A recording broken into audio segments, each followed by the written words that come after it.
Hey Neppers, it's me, Wild Neptune. This video will be looking at newly revealed MO 5-star Requiem Roana. Before we get into it though, be sure to like, comment, subscribe, all that good stuff. Now, let's take a look at the new unit. Here she is, Requiem Roana. Dark Mage, Aquarius sign, same stat line as Archdemon Shadow. The imprints though are different, keep that in mind. Sure, imprint concentration is effectiveness, which is a nice change for all the crit chance stuff we've been getting recently. So not as much of a whale unit as some previous ones. So very high attack, pretty poor health, okay speed, the speed doesn't really matter. Very high defense, crit chance and crit damage are at base, but that didn't really matter at all for her. There's effectiveness here, so pretty solid stat line, especially considering the way her kit works. And we'll get into that right here with her skill 2. This is the one that sets her apart from other units, and it's Boundless Obsession. See here, she's using the peak emote. She's obviously obsessed with someone. Anyway, what it says is, reduces the effect of combat menace increases provided by speed by 50%. What does this mean?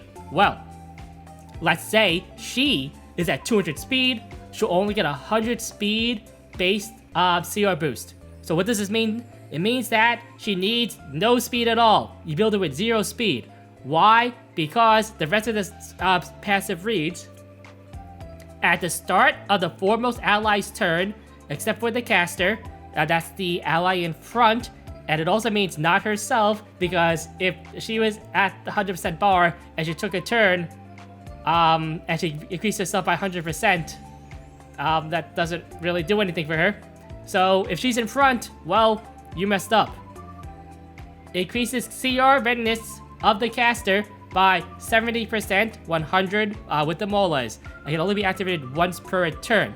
This once per turn is important for units like, say, Politis that cut CR increases, or say, let's say you're restricted and you get the boost when you're restricted, but this district is cleansed after, and then the unit in the front takes its turn. You won't get the boost that time. So that's what it all means.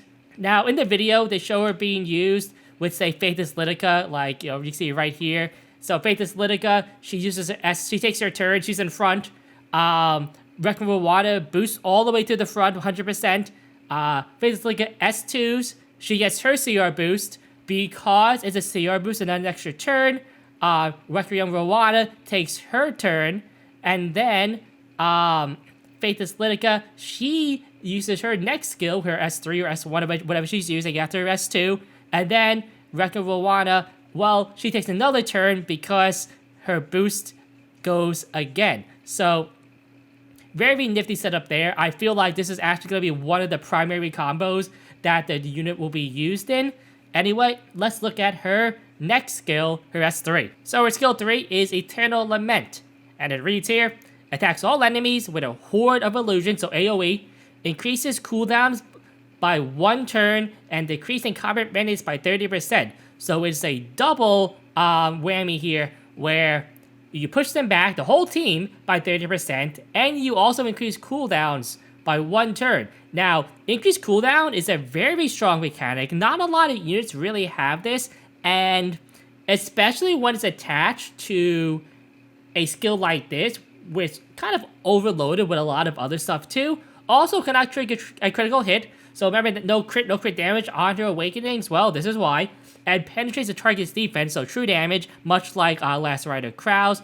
Increased damage dealt every time the skill is used, and stack up to 3 times. So a lot like Last Rider Krau's S3, only this is attack scaling. It doesn't have the additional scaling like health or speed, anything like that.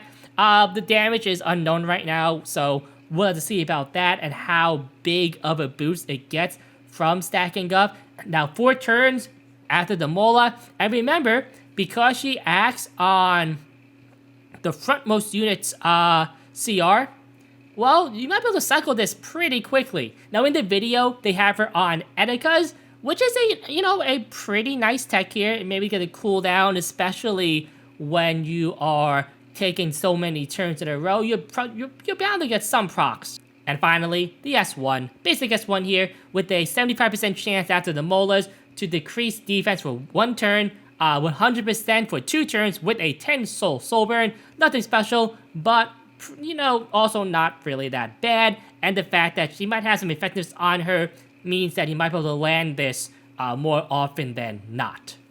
Now overall, what do I think about her?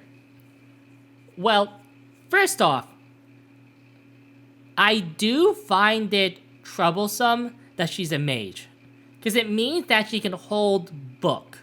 And holding book has always been an aggressively focused hero in almost every circumstance. So even though you can build her with no speed, very tanky, stuff like that, I don't think she's going to be really utilized in those tanky compositions. Now she can be, right?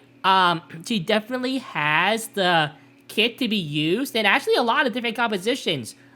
The thing is that because the meta has been so aggressive, and I think will continue to be very aggressive, because nothing has come out and nothing has changed in the last balance patch that will convince me that the meta is going to be less aggressive. Because of that, if you're running like a tankier team, the meta is just so fast that you can't always guarantee that your frontline unit, if it's like a tank, something like that, is actually going to live for very long.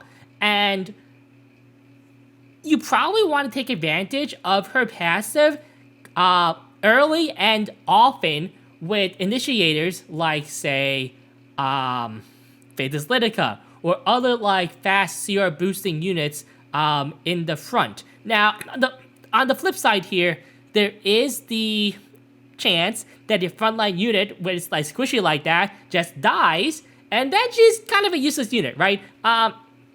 She's definitely one of the units that falls into this thing where she has to be comboed with other units, and not every unit really works with them. So it's different than, like, say, Abigail, right? Where she also is meant to be comboed with other units, but she can still work with like every unit in the game. Maybe not as well, but she definitely has the use cases in a lot of situations. With Roana, there's definitely some units you put in front, and it's like kind of bad if they're in the front, right? Because if that front unit dies, she doesn't do anything. So, like, you think of a unit like, say, Spez, where Spez requires a lot of setup to work well. So much so that he's basically a worthless unit. I don't think Roana is in that camp, but she's kind of like in between those like 1-2 combo punch setups that you might see. Now, the other thing is that she can hold book, so is she good in cleave? Maybe. So like Rand goes, right? He's in front. Roana takes the turn. She does her S3, CR decrease with the, after a Rand defense break, right? AoE turn cooldown decrease too. That can be actually pretty annoying for a lot of anti-cleave teams. And the fact that she holds book means that Rand can also use her soul burn, his soul burn, which is, I feel, troublesome because anti-cleave has not really gotten a lot of tools to fight things like this since, say, Karina, right? Abigail is not a strong anti-cleave unit, in my opinion, after, some testing here and there. Now, of course, I might be wrong here. Originally, I thought Abigail could be used in more offensive compositions, and I feel like she can be, but her kit has been more focused now on that defensive, leaning, and I don't think that's going to be the case here. I definitely think that Requiem Roana is going to be a offensively focused unit that can be used in some more defensive-based teams. Cool combos, I don't know. Like, I would say Athletica, or since like Rand, maybe put like Arby in the front, right? Like, use Arby in the front. Arby takes his first turn, Roana takes the turn. Then when Arby dies, you know what? they both get CR boosts because Arby takes his turn, and then Roana takes his turn right after that. That could be a fun combo. I don't know. So like there are a lot of cool things that you might be able to do with her. So that's my thoughts on her. I definitely think that in terms of gear accessibility, she uses kind of special gear. So if you're one of those players who never used any boots that are at speed main, I know there are a lot of you out there, you might have to do some crafting, stuff like that. Luckily for me, I do have a number of gear that is not speed main on not speed sets, right? So I think I can gear up pretty good, actually. Now, what set she's gonna use, I don't know. Counter, right? Triple, I don't know, health, attack set, maybe? Because, like, destruction doesn't mean anything for her because she can't crit at all. So, I do think maybe lifesteal? So, I do think gearing on her might be tricky for a lot of players. I kind of feel like she's gonna use gear that a lot of people don't have. Or maybe you're very lucky and you just have this insane gear on you that you never use because it sucked on everybody, but now, well, Roana comes out to save that gear from being put into the storage forever. Anyway, those are just my thoughts on the new unit coming out in a couple of weeks here.